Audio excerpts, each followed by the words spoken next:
ঢাকা বিশ্ববিদ্যালয়ের গত রমজানে বটতলায় কোরআন পড়তে দেয় নাই, মনে আছে না নাই?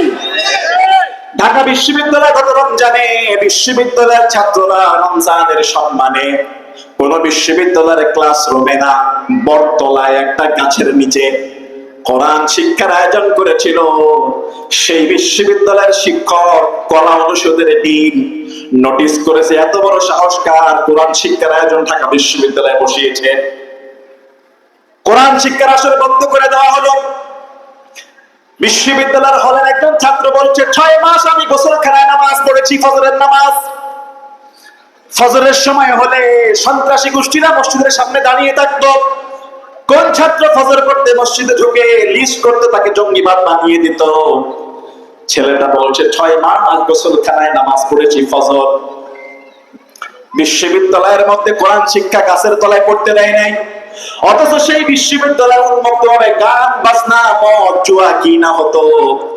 যেই বিশ্ববিদ্যালয় দিয়েছে একজন মুসলমান স্যার সলিমুল্লাহ, সেই বিশ্ববিদ্যালয়ে আল্লাহর কোরআন পড়তে বাধা দিয়েছে।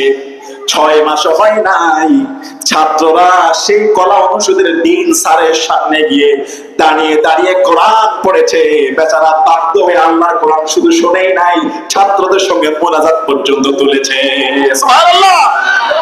যেই বিশ্ববিদ্যালয়ের ছাত্রদেরকে জঙ্গিবাদ মামলা দেওয়া হতো, নামাজ পড়তে দেওয়া হতো না, শিবির ট্যাগ লাগাতে হতো, সেই বিশ্ববিদ্যালয়ের ভিসি তার ইমামতিতে মাগরিবের নামাজ ছাত্ররা আদায় করেছে।